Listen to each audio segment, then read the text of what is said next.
Hello, my name is Christopher Houston, and today I want to talk to you about the law of awareness. You must know yourself before you can grow yourself.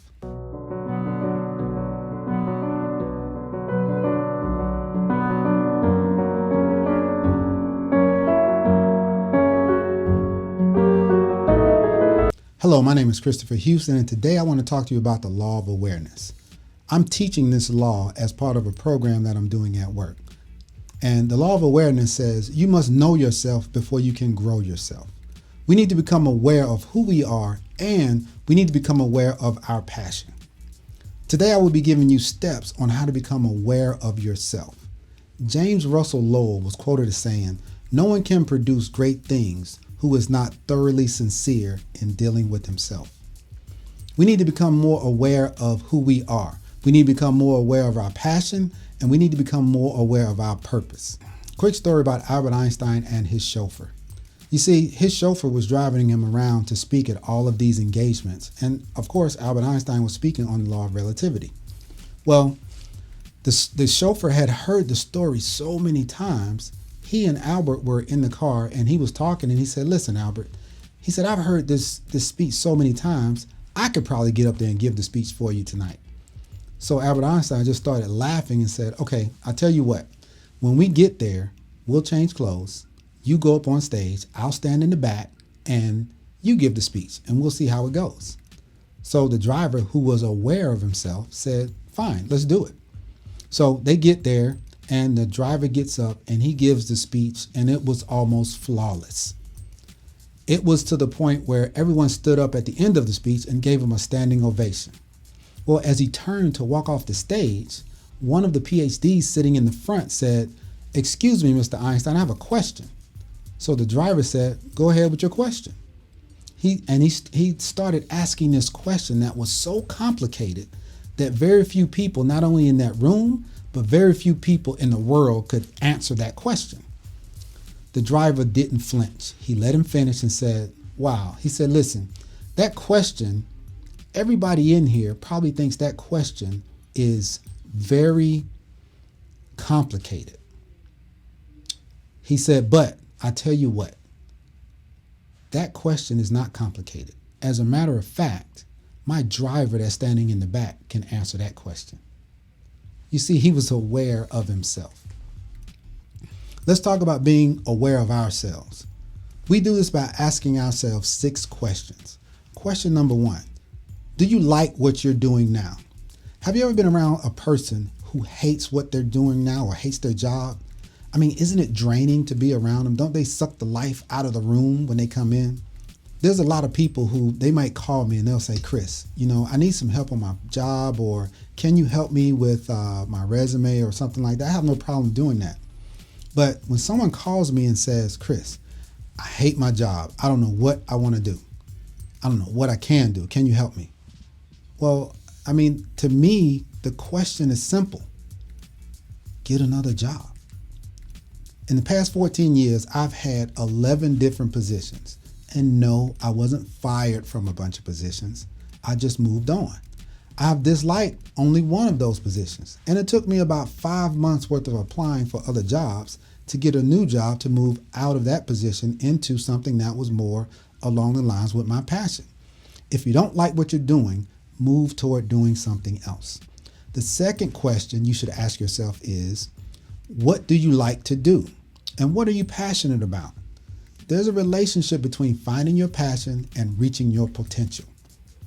If you saw me when I was younger, in my 20s and prior, if you saw me when I was younger, you would have not recognized me. I had a bad attitude. I partied a lot. I played a lot of basketball and dominoes. I partied a lot. I used to smoke cigarettes. Did I mention I did a lot of drinking and partying? You see, I didn't know what I wanted to do exactly. A few years after I retired from the military, I knew exactly what I wanted to do. I wanted to teach, I wanted to train, and I wanted to be one of those problem solvers.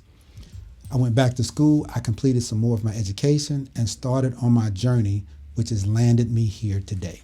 When you are working in your passion, it gives you energy. And when your passion is ignited, it increases your potential. You see, when I was working in my passion, If I had something to do on the weekends, it didn't matter because it didn't feel like work. If I had to study for something, or even at work, if I had to learn something new, it didn't bother me about doing it late at night or doing it on the weekends and trying to learn these different things. It didn't bother me because I was working in my passion. The third question you want to answer is, can you do what you want to do? In other words, are you any good at it? If you are passionate about something and you aren't any good at it, you may want to make that a hobby and not your career. The fourth question you want to answer is, do you know people who do what you want to do? Because what you need to do is find people who are doing what you want to do and model them. I didn't say you have to do it exactly like they're doing it, but you do want to model them. If they're doing something that works, you can model that. You see, my passion is teaching, training, solving problems, and speaking. Every chance I get at work to use these skills, I do it. When people ask me, how am I doing? I always say, I'm excellent and getting better. I say that because no matter how good I get at something, or no matter how good you get at something, you can always get better at it. In the past 14 years, I've joined Toastmasters. I've read books like Speak to Win by Brian Tracy. I've spoken at graduations and other events. I taught graduate and undergraduate college classes. I always look for opportunities to speak and train. The fifth question you want to answer is, will you pay the price to do what you want to do?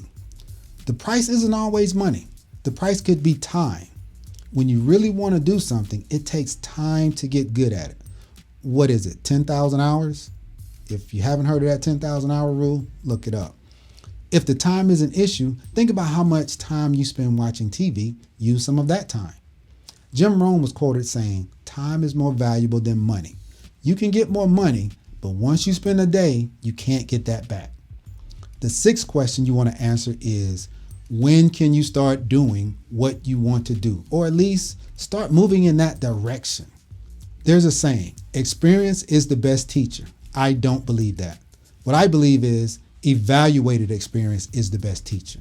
The only way to evaluate your experience is to get started now. Start moving towards your passion now. You don't have to just quit your job. Just start moving towards your passion and do your passion part-time if you have to. Finally, when it comes to awareness and following your passion, there are three types of people, and you figure out which one of these you are. People who don't know what they want to do. These people are confused and lack a sense of purpose or direction. It's kind of like I was, right, when I was younger. People who know what they want to do, but they don't do it. And these people are frustrated. Remember, these are the people who will say, I hate my job every single day. The third type of person is people who know what they want to do and they do it. And these people are excellent and getting better. That's where I am today. Use these 6 steps to help you decide what you want to do and get started today. If you like this video, please share it and click the subscribe button so you can be alerted when I post future videos. My name is Christopher Houston. Thank you very much. Good night and God bless.